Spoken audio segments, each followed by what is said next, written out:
पुराणों का भी रहस्य हो, शास्त्रों का भी रहस्य हो, जिसका ज्ञानोपार्जन करने से सबका कल्याण हो जाए।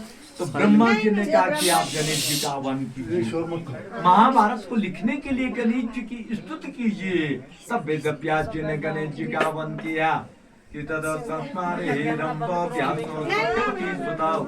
इसमें मात्रो गणेशानो भक्ति चिंतित पूरक।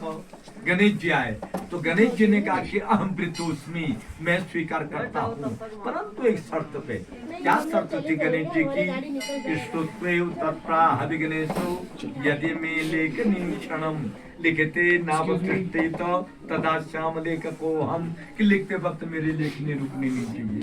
तो वेद व्यास जी ने कहा कि मेरी भी शर्त रहेगी ना सिद्धि बुद्धि के दाता। अरे मैं भी जिस श्लोक को कहूंगा आप भी सोच और समझ के लिखना।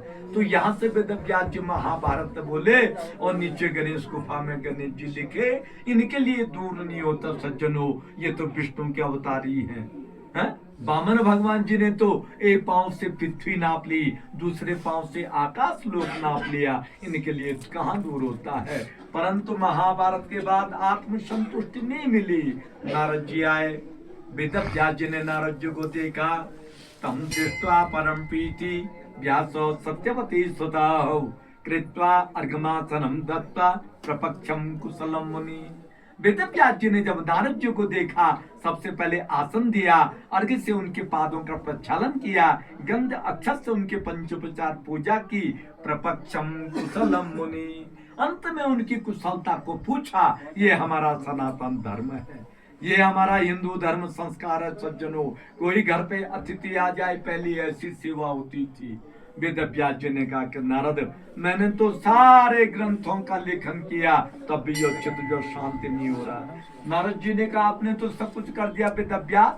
अरे आपने तो ब्रह्म सूत्र की रचना की, इतिहास पुराण की रचना की, वेदों का विभाजन किया, धर्म का निरूपण किया, 17 पुराणों की रचना की, पर जब तक आपने पीवत भागवतं रसमालयम्, जब तक आपने भक्तों को भागवत रूपी रस का पान नहीं दिया, तब तक आपका जो चित्त जो शांति नहीं होगा। तो अंत में वेद व्यास जी ने इस धूली के ऊपर बैठ करके 18वां पुराण श्रीमद् भागवत महापुराण की रचना की थी।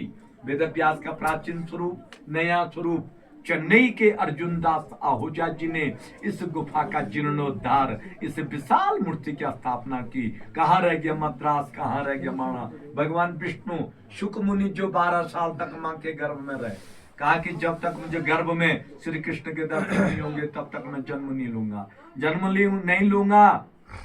और कैसे है वो आनंद कंद वृंदावन बिहारी, जो भक्ति की मनोकामनाओं को परिपूर्ण करने के लिए माँ के गर्भ में भी दर्शन दे देते हैं। 12वें साल में श्री कृष्ण के दर्शन हुए, जन्म लिया और बिना नामकरण संस्कार किए वे घर बार को छोड़ करके जंगल की ओर चल पड़े।